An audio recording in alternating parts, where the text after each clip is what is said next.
Episode of Between God and Us. Again, a joint venture between Sankhya Television and Master Eric of The Untold Truth, where we lay out, we present information that has cluttered our pathway, everything that lies between God and us. And today we have a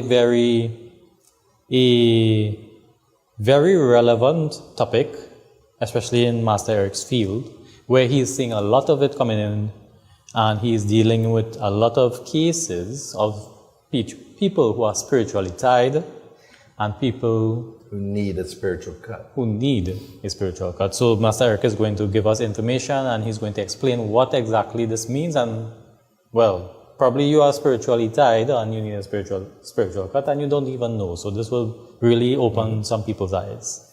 So first of all, I want to say Sitaram, Assalamu Alaikum, Sairam, good evening everyone. Wow, this is episode number 8. Yeah. Wow, we're getting there. Now, Omkar, I thought we could talk about this a little bit today because this has been becoming an epidemic in Trinidad. And this has happened for God knows how long. Mm-hmm. But just like the demons and the negativity, the actual amount of cases that people are being spiritually tied in Trinidad and Tobago is at least 400% in the last 2 years. Now, if you notice, I said the last 2 years in negativity, and I said the last 2 years in this now. I want you to start seeing the common factor, the similarities, that anything negative has raised in this country and also around the world in this short time frame. Now, a lot of people, now there's going to be a lot of viewers today that knows what a spiritual cut is, and they also know what is being spiritually tied and what it takes to get you untied. Because we've done over 15,000 people here on the island. So a lot of the viewers, they're going to be out there saying, yeah, that was me, right? There's going to be a lot of other spiritual people out here that know what the terminology of being spiritually tied is. But the question is, if they know it, why aren't they talking about it? Why aren't they letting the people out here get the information so they would know how to maybe deflect or maybe start noticing, hey, I could be tied. Okay. Not guaranteed you might be, but at least you know what the symptoms, what to look for, right? If you're spiritually tied. Then in the second part, if we have time, I want to go into why it's so important to do a spiritual cut in your life. And everyone in the world should do at least one spiritual cut right now. And when I get into it, you'll say, oh my God. And maybe you too, Omkar, behind the scenes, you'll be saying, hey, I need to do one. Because when you finally find out what it's for, it makes total sense. So the first thing I want to talk about is, and I want to ask you, I'm going to put you on the spot. What do you think being spiritually tied means?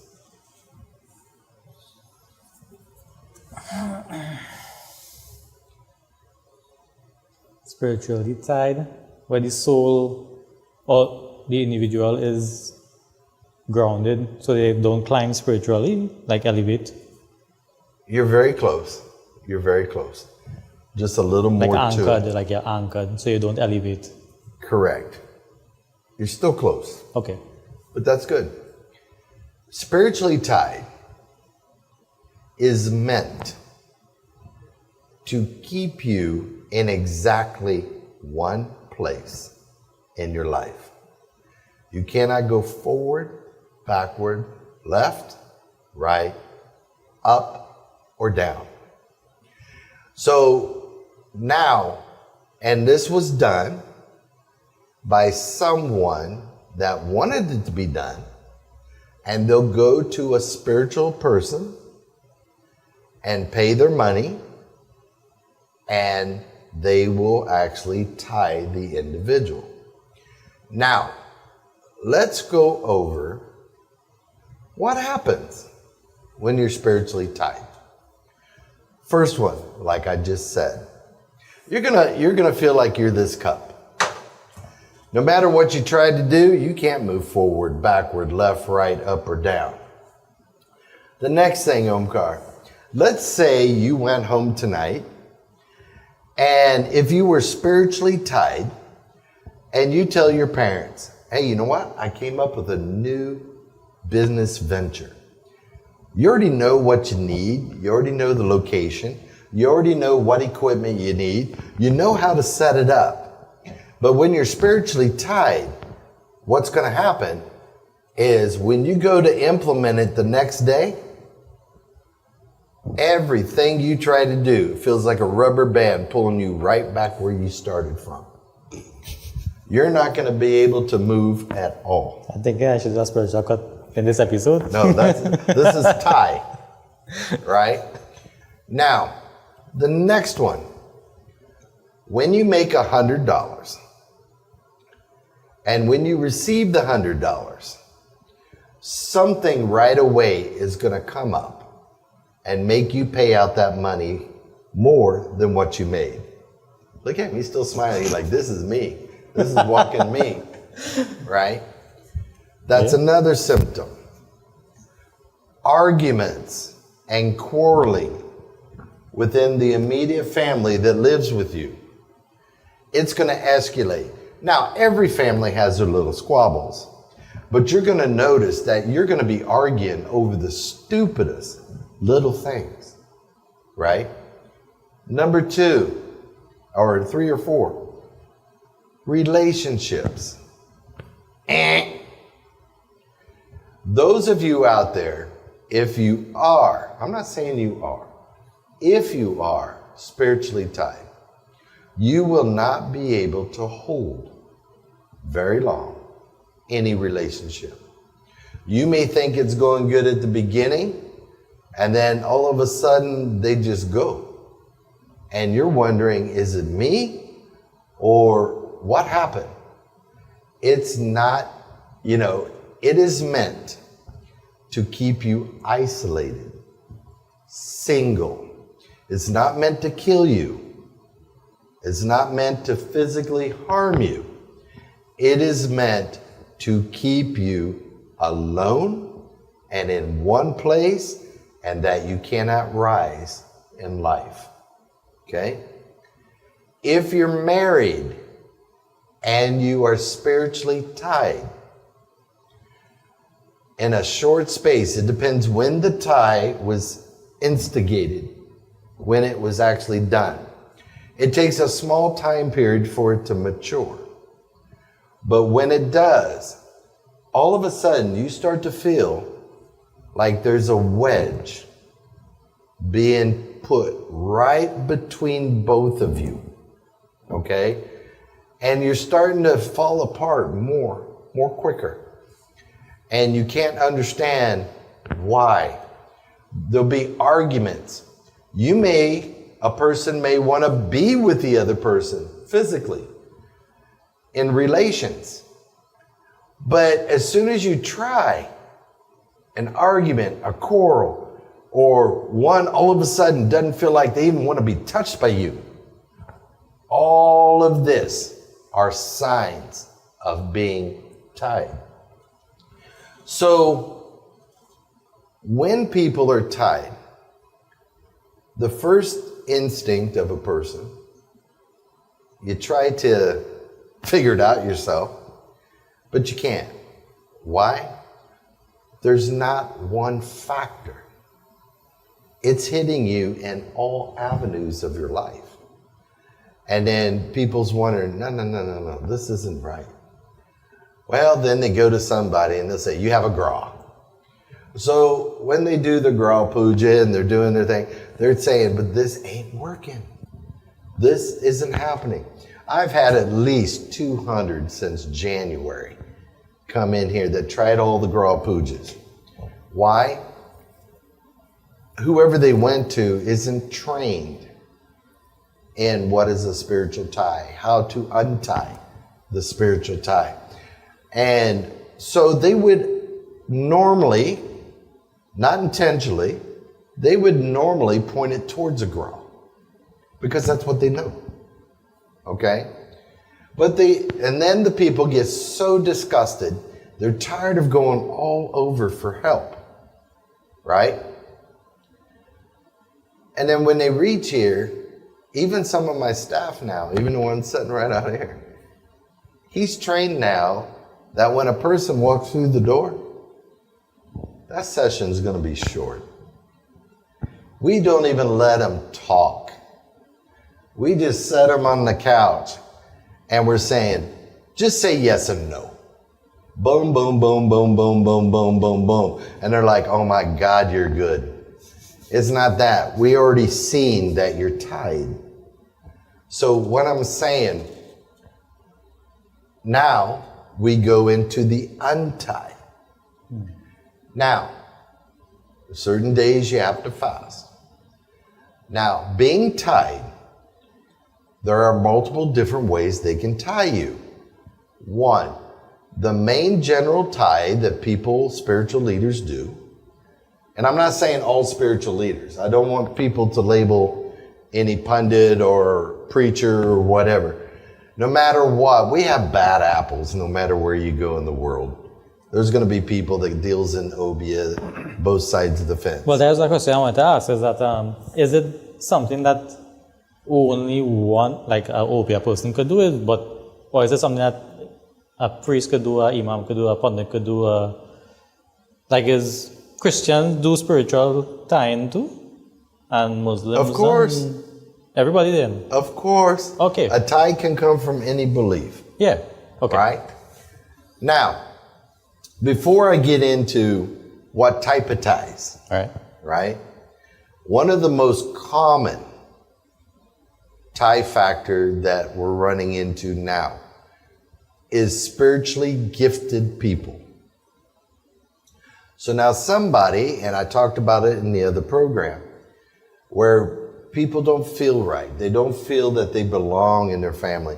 They're like the black sheep, right? And they're getting dreams and they're starting to see things or feel things. Gifts are in very different factors how it can come to you. So then they end up going to a temple, a mosque, or whatever. And if they go to a temple, the people see that they're gifted. Now there's two things that could happen. Three things that could happen. One, which I'm not seeing. That leader could help with what knowledge he has, or she, to uplift that individual.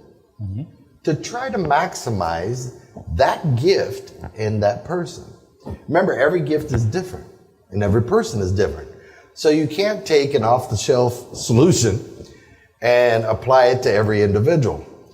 Now, when they see that, and they start seeing the capability of that individual, some may tie them.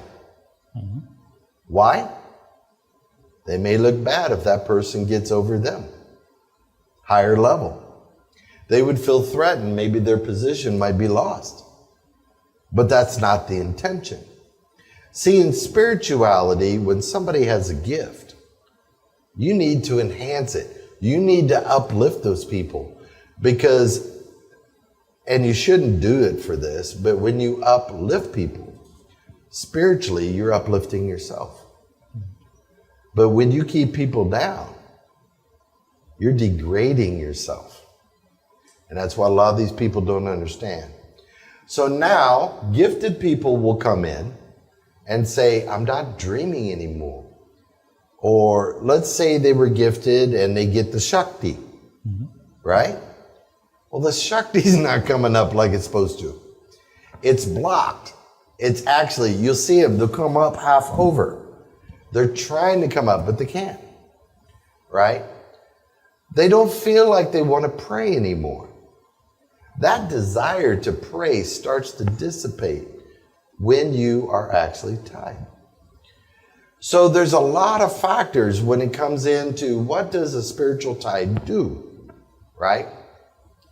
So we've had people come in and they're generally tied around the waist, generally.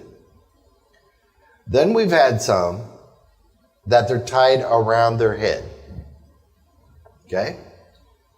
Then we've had some serious ties where they're double tied. So they're tied around the head, tied around the waist. So that means you might as well put them inside of a tomb. They're not going to be able to do nothing in their life. And a lot of people, when they get to this point and they don't get help. That's all. That related to the chakras, like, the navel is for energy and the brow is for the mind. No, that's different. And I was getting ready for that program. Yeah. But the tie in relation to the chakras, it affects it or that unrelated? It's unrelated. Okay. Now, a person could be blocked in the chakra flow. Right. Yes, that could happen, but they're not tied. Okay. What this does, take that prana, which is the vital energy that's rising up through the kundalini. Now, when we get into the chakras, then you'll start to understand when you hear people talk out here, they know elementary. We're going to be getting it up because the energy doesn't rise straight up. So as this one's running straight up, this one, number 3, is coming down. And when they meet, where number 3 is, then they unite and come up. We're going to go through all that. Okay. So now the tie restricts all energy flow. You are grounded, and your word grounded was correct. Now, when people pray, like I said, now it seems like when you pray, God's not hearing you. You're not seeing nothing come back your way, right? And even the gentleman sitting right there, he came to me tied. Mm-hmm. So he could tell you his whole story. But what I'm trying to say, it's not that God can't hear you. He does. He's seeing what you're doing. He's seeing everything or hearing what you're saying. He cannot return that blessing back down through that tie. So it's a total block. So then a person, when that happens, you have to be untied. Mm-hmm. And that is a process that takes about an hour. Mm-hmm. I'm not going to go into details. The reason is we got a lot of copycats out here. Yeah. And then they're going to try to duplicate it, and they could make the tie worse, or the individual isn't going to get no help. Yeah. Now, when a person's tied, and I've stated it on TV before, a lot of spiritual leaders of all faiths will say, or some faiths, you need a spiritual bath. Okay. And they'll take the individual out to the ocean and they do a spiritual bath. That's what we call a bush bath in Trinidad, where they say you need a bush bath to cut your blight. I don't want to be that rude, but sort of. Yeah, okay. It's a spiritual bath that prayers and ingredients, you put in the water, you mix it, and you take the bath. Now, I stated on TV, and I will state it again. If you're spiritually tied, you can take 1,000,000 baths, and it is not going to undo it. You have to go inside the person and untie the knot and pull it out. Okay. That's as graphic as I can get. I can't do no more than that. Yeah. But, so Omkar, You should come into my office one day and you could sign a non-disclosure form, non-circumvention form, a secrecy agreement. Because clients want that confidentiality. Yeah. They want to know if you're sitting in the room that you are totally good. And I want you to hear some of these cases. Yeah. And you'll be like, my God, he just talked about this the other day. And you know they already know who the spiritual person was that tied him? They already know this. Right? Because as soon as they went to him, that's what happened. Yeah. I have a question though. Could parents do it to their kids because the kids getting kind of, let's say, out of control? Let's say you have a child, 10 years, 12 years, whatever, going through puberty. Starting to say, hey, I want to become a pundit, or I want to become a priest or an imam, I want to live a life of a monk, I want to do this. And the parents say, no, I want to run my business. I want to get married to this person and run my... Okay. So the parents will go... What you're saying in theory happens. But that's not the main case that happens with parents. Okay. The main case, what happens with parents, is that, let me use you an example. Let's say you find this beautiful girl that just sweeps you off your feet, right? And your parents detest that woman. They detest the family she comes from. Mm. We also see ties for that. Okay. We also see... Let's say get the child to listen, to do the tie for the child to listen. Well, you could be tied, or there's what you call, they might be the boy, the mother's boy, could be infatuated. So now, infatuation is a whole program by itself. Yeah. Because when he's with his wife, he could be only thinking about mommy. He won't even think of she. Just like if a married guy has a woman on the outside, wanting to break it off with she and come back with the wife, a lot of times that woman will infatuate him. I don't want to go too far into it, but there are many, many different avenues for parents to separate their son or daughter with the one that they're with.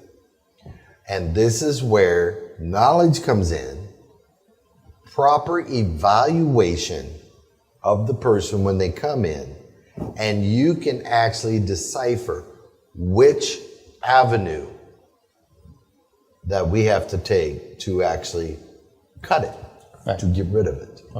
Okay? So everybody out there, I want you to understand, the most common thing when people come in and they understand, they know they're tied. Number two, they also know when they're untied.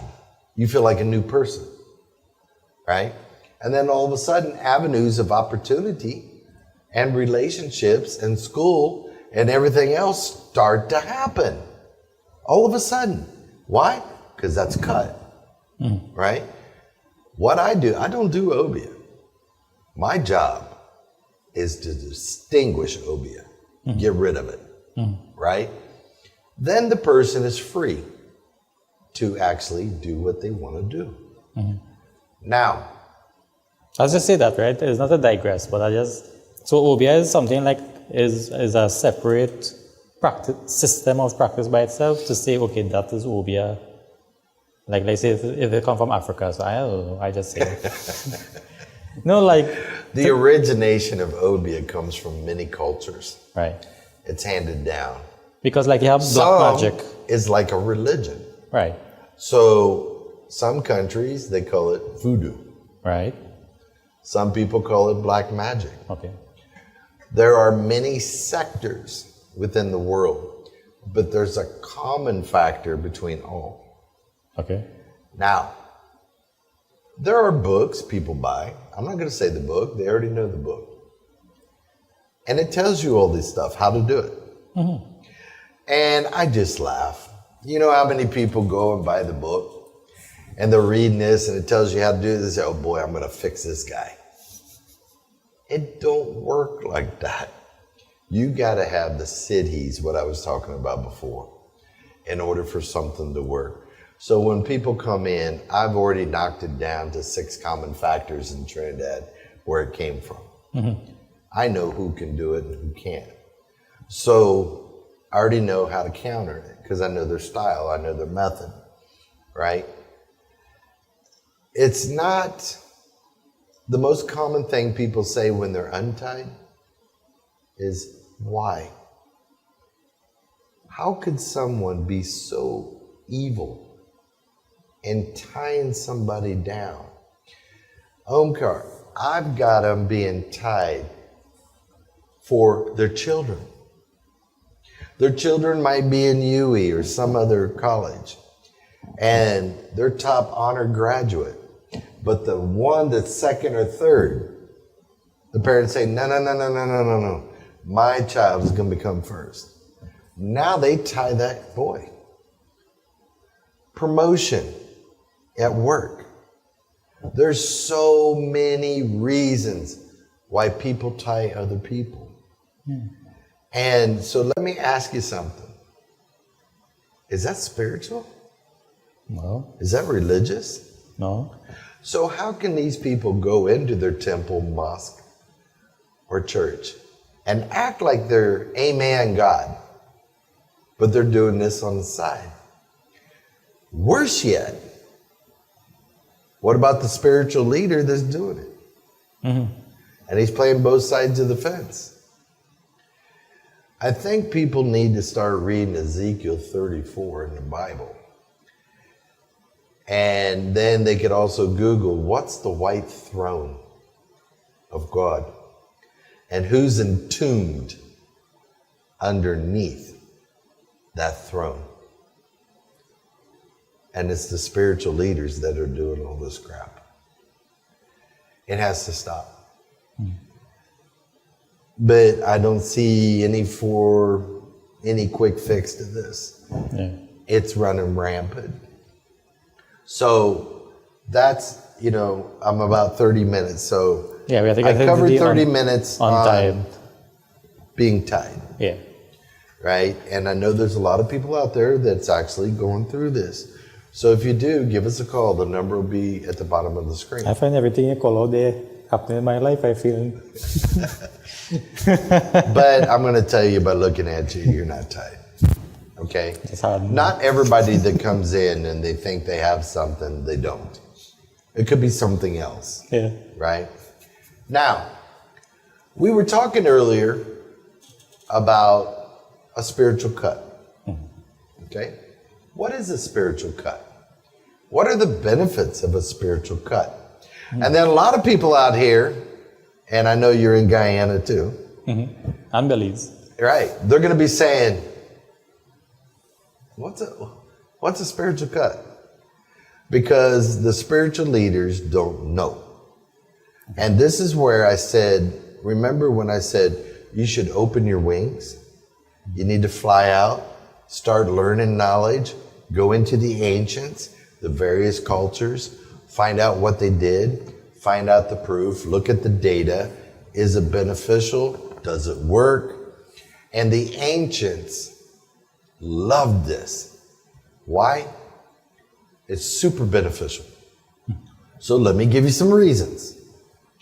Let's say you start seeing, and you knew in the past that your ancestors used to give blood offerings to God. Could have been a chicken, could have been a goat, could have been a hog. There's many things in different cultures, right? Now, the younger generation's coming down. You just can't walk away from that, Omkar. You just can't turn your back without ending that bloodline properly. Okay. So in Hinduism, they have what you call a shanty puja. After you get the approval to do the shanty. Now, no pundit, myself, a preacher, no one has the authority to say, Yes, I'll do the Shanty Puja. Do you know why? The Devta have to say it? Yes. Now here's the next problem. Where are you going to find a real one? You have to get permission from the deity. Now, why is the reason of that? Do I, let's say you, a preacher, a pundit, an imam, do we even have an inkling of an idea of why your ancestors even started it 7 or 8 generations ago? No. It's impossible. Now, what if they started the blood prayers to save a life? So let's say it worked. There's a lot of cases that has worked, right? Now, how many generations have to pay for that? This is not what's being told. It's not being discussed. So now the Shanty Puja, once you get permission, you can shanty the ancestral bloodline properly. And you're going to end it in peace. Now, you can stop, or you are now able to offer it sada, to where you're not bound. And if you're an older person in the family, and you know that your kids and their kids and the kids in the future aren't going to want to do a sacrifice. So the proper thing to do while you're still alive is to shanty properly that bloodline. And to do it properly, Omkar, and I want people to listen very closely. The fastest I've ever seen it done is 5 hours. That puja. Normally takes 6 if you do all the steps. So if somebody say, yeah, they can do it, and you ask them how long, and they say 1 hour, walk away. You're not shantying nothing. Okay? Now, there's an ancient way of doing it. Okay? Now, that's one factor that can come into a spiritual cut. So the spiritual cut, once you get approval, can cut the ancestral bloodline. Same effect as doing the full puja. Now, the other area where the spiritual cut comes in. You know how people tried to do, well, supposedly, tried to do you obia? They try to hurt you. They try to take you down. Once you do a spiritual cut, and there's a method and a process to do, I can't give everything out on air, right? But all these people in your life are identified in the cut. When you do the spiritual cut, you are cutting spiritually everyone from you. Not physically, spiritually.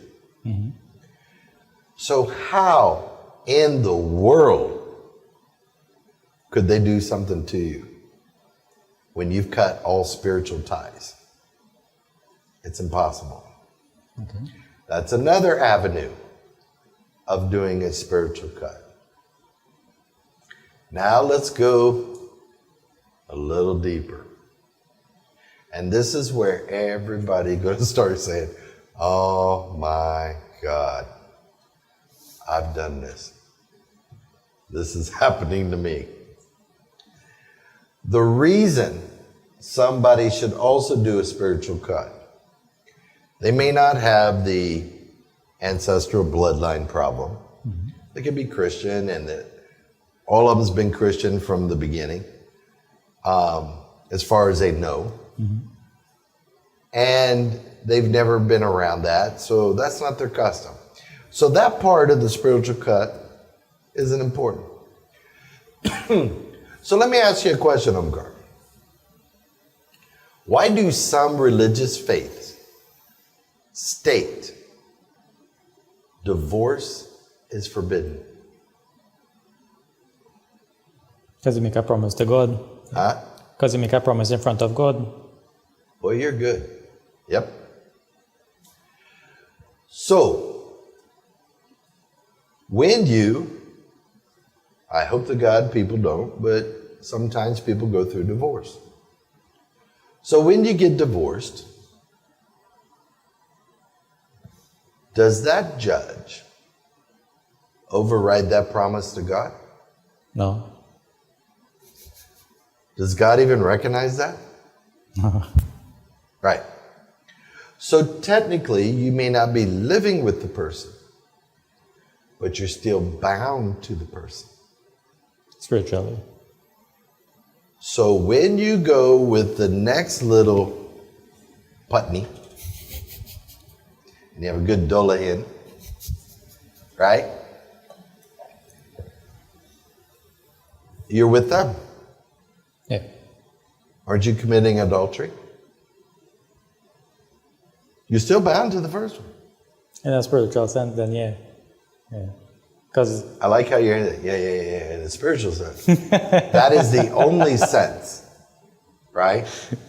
So, people who get divorced, there's a number one rule in spirituality, and it makes sense if you're in business or anything.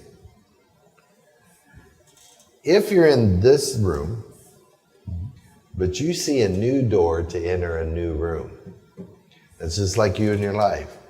You'll be with somebody, now you're getting divorced. But you want to go to the next one, right? You cannot go through the new door until this last door is shut. It's done. It's complete. Now you move into the next. But before you move into the next, you need to do a spiritual cut. okay. And have God sever that bond, spiritual bond that's between two people. Right? I did it. I was smart. I went through it myself. But as soon as I did, that's when my training came in. Yeah. My guru said, aha, it's time now. You need to learn spiritual cut. I said, what's that? He said, what you just did, what you just went through, before you touch anyone, you do that spiritual cut. He said, cut that sever one time. And I did. And I cut everyone from me. But what I'm getting at is just not if you're married. See, remember, and you probably thought I was joking when I said I want to talk about sex. People have no idea spiritually what sex is about. So, let me give you an example. You know how some people say, oh God, sow your oats before you get married. Have your fun before you get married so you'll settle down. Right? And a lot of people are young, dumb, and stupid, and we do it. Right?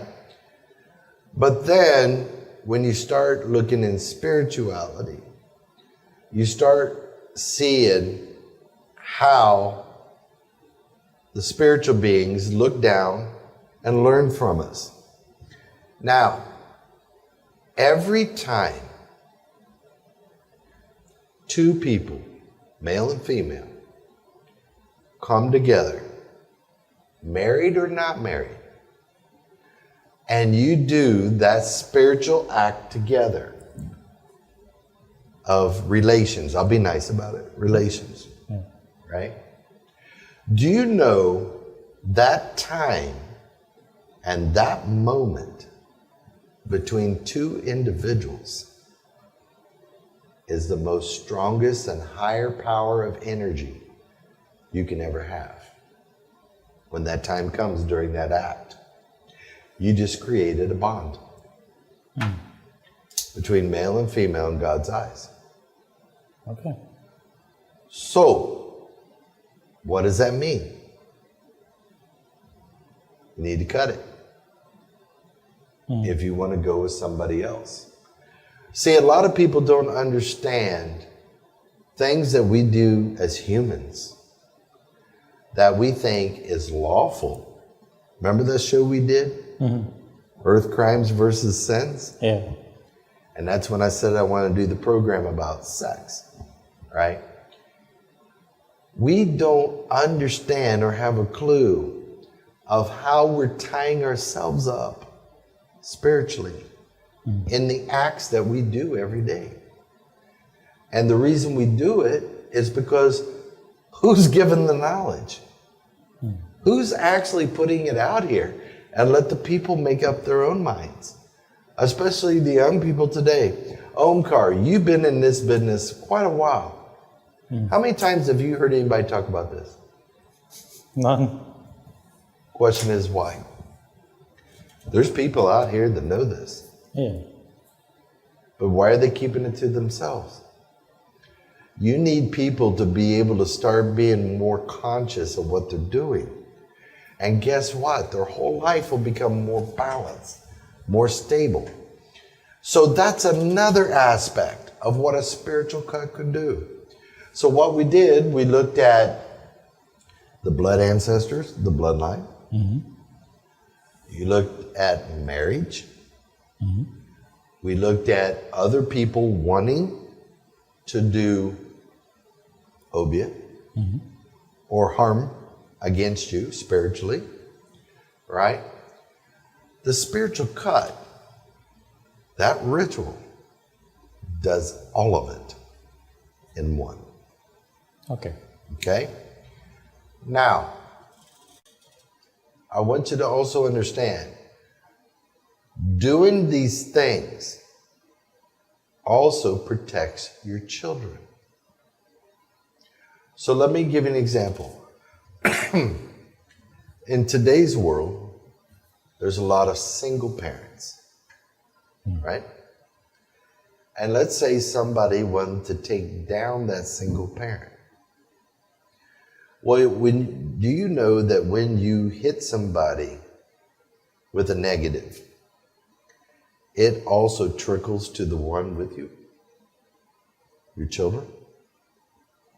So now it affects your children. Do you know that your karma that you collect, which I think that'll be our next topic, karma, also affects your children and just not you? See, this is what people don't understand. When you do bad to someone, you're just not hurting that one individual. You could be hurting a wife with it. You could be hurting the children, what the family's going through. There's a lot of consequences that people are building up super bad karma that you can never pay off here on earth. And this is another thing that people need to understand. The last time I did a class on karma, it took a month. That's how big it is. And the domino effect of karma. You just can't tell people, okay, you did something in your last life and you were born. Yes, that's true. But that's not the full truth. Okay? And you do pick certain things to try to burn off karma. But as you're trying to burn off your last life, you're accumulating in this life. Yeah. So to some people, they're saying, why should I even bother? I'm digging so deep, I'm not going to be able to get out of it. Yeah. That's a false statement. There's always a time to change and try to better yourself in that path. Now, so the spiritual cut is quicker, one. Takes approximately an hour to do a spiritual cut, but it's very in-depth. Yeah. It's very serious, right? Versus 6 hours. There's little materials you have to buy, expense-wise, to do the spiritual cut versus a huge shanty puja. There's a lot of articles you got to buy. So that costs a lot of money, right? See, the ancients knew this. And there had to be different options for different problems in the world. And this is where I'm confused. If the options are out there, why aren't the options being introduced to the people? Now, since I've been doing spiritual cuts, I have Omkar, and I was happy. I've got some older pundits from South that asked me about it because they've got ancestral bloodlines to cut. And they said, is this work? Show me. Why? What's the reasoning? What's the theory? I went in depth, sat down with them, and they're so fine with the process. Yeah. And they said, this is going to benefit their people. Why? It's hard to have money now. So you don't make people pay all this money when this happens. So they came and learned the process. And I was very happy. Why? Now they can help their own people. This is what I'm wanting through our program.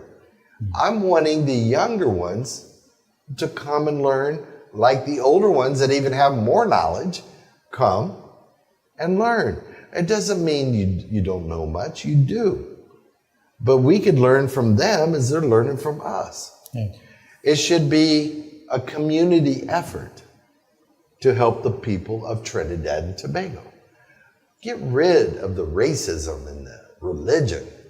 Our goal as people is to uplift each other. And I'm going to keep saying this every program. I'm going to pound it in people's heads. Let's get rid of this divide. Come together. And we could see results in the country. The process, like from your experience, is not so much when you say ritual, like the Christians okay with it and the Muslims okay, like they don't think of it as something, because when you say ritual, a lot of people think, especially Trinidadians, Hindu. It's a process ritual. Right. So when I say a process ritual is not a religious ritual. Right. Okay? Maybe my terminology of ritual shouldn't have been in there. No, the ritual is fine. It's a spiritual process. Okay. A technique, a procedure. Right. That you do. And it's very in-depth, very serious, but it only takes 1 hour to do versus a long puja. Yeah. So as you see, both are important, but the spiritual cut has a lot of benefits that covers different parts of your life, right? And when people do that, now you are free to move forward. Now the untie procedure is not the uncut, the spiritual cut. That's why I had it in 2 different segments. Okay. This process is 1 hour, but it's a different process versus the spiritual cut process. Yeah. So if people out there are having ancestral bloodline, relationships, job, you're not connecting with God, and people's trying to do obia to you, and you've been married, now you're divorced, and you want to break them spiritual ties, the spiritual cut is the way to go. Okay. The other one is plain. You are tied. So that means you're going nowhere, just like the first part of the segment. Yeah. Okay, so I don't want people to think that we're just going to have that one solution for everything. No. I'm just telling them the benefits of doing a spiritual cut. Now, that's why a lot of religions state that divorce is forbidden. You know why? they don't have the information on doing the spiritual cut. So they're just warning people karma-wise. Try not to get divorced. Okay? Because you're still spiritually bound. Okay. So they're not being mean. They just don't have the information to do the cut. Yeah. Okay? So I want people to be clear on that. If you're, a certain type of Christian church and they're saying it's forbidden and you left because you want to get divorced, it's not that they couldn't do it. They just don't have the information to do it. Okay. Okay? I want to be fair. Yeah. But so the tie-in one, it have anything to protect you from getting tied? Yes. Now, we're gonna go against some people here, and I'll try to do it as nice as I can. You can have guards. Right. In some beliefs, they call them tabish. So the problem is, a lot of tabishes made today couldn't even try to light a Christmas bulb. They're not active. So when you get it, it's not protecting you at all. And so I want people out here to understand, everything you do in spirituality, there's a process. If you don't do the process, it is not going to work. So let me give you an example. All of you people watching today, I want you to remember when you got your guard. When you got your guard, the spiritual leader made the guard. Now when you went, and you've probably seen it happen, you'll go, and that spiritual leader will say, here you go. This is the guard I made for you. Go ahead, put it on, but don't wear it when you go to funerals or cremations.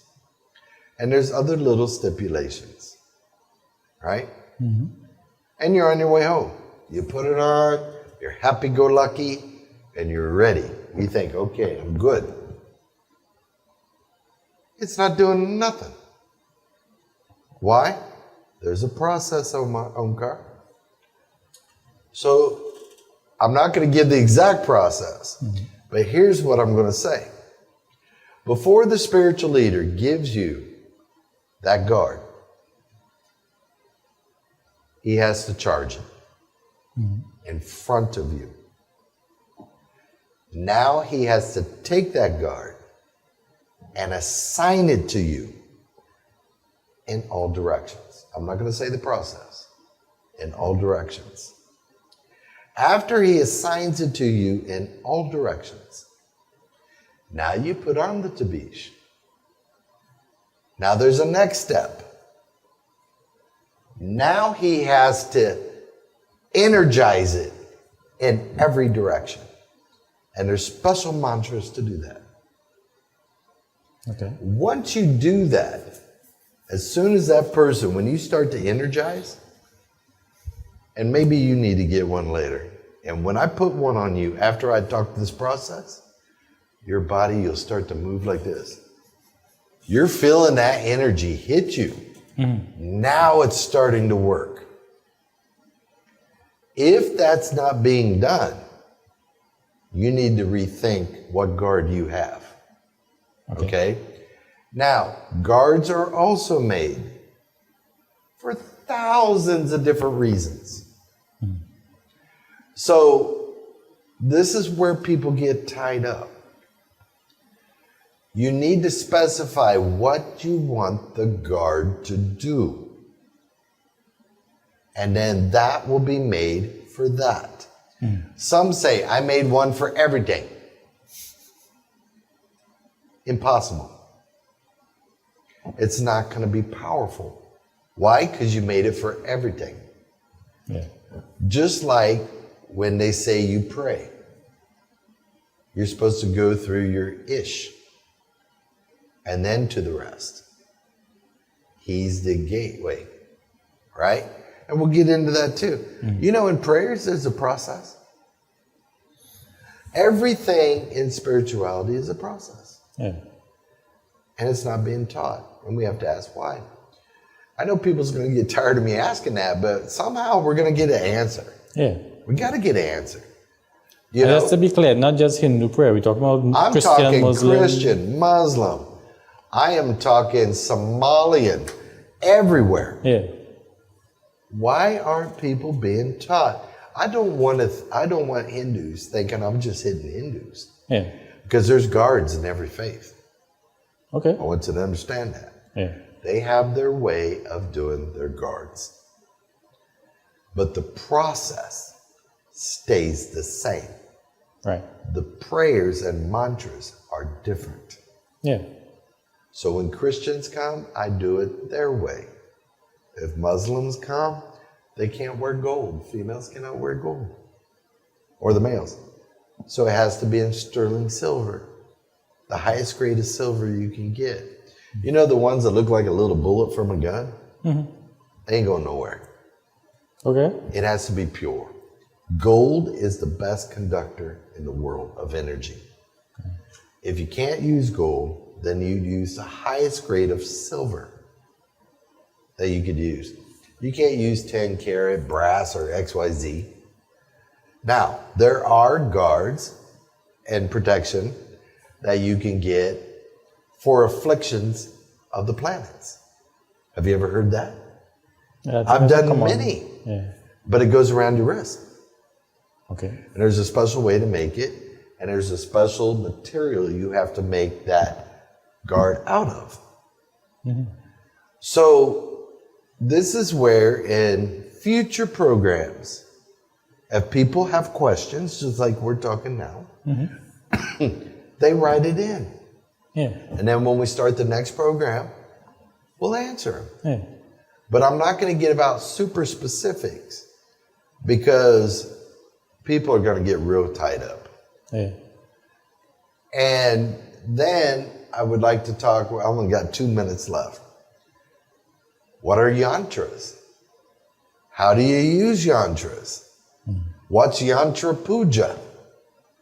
What's the benefits of that? Yeah.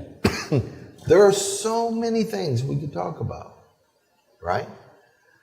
But people, I said it in a couple programs. People say they want to be, they should be, they could be. Just be. Be a good person. If somebody's doing something and you want to take them down, don't do obia and don't try to take people down. Try to bring yourself up and be at their level. Accomplish what your goal is. But don't use the darkness to try to win your side to be better or to accumulate wealth or land. It's so many bad things with land and wealth in Trinidad. And it's starting to go around the world. Greed. And then people come and say, but it's mine. It's my inheritance. Why shouldn't I have it? Well, who said you had it in the first place? Wasn't the earth here before humans? And isn't the earth going to be here when all humans go? So whose land really is it? Yeah. This is what people's got to look at. And number two, we can't take it with us. And eventually it's going to be sold out of the family in future generations. And look what you fought for and accumulated all that karma. Don't make sense. But Omkar, it's been a pleasure being with you again here tonight. And I hope people, if you're experiencing anything, our number's been at the bottom of the screen. You could give us a call, and we'll be glad to help you. But Omkar, thank you. Okay. And everyone, you have a great night. As we prepare to do our Havan on Tuesday evening, these are the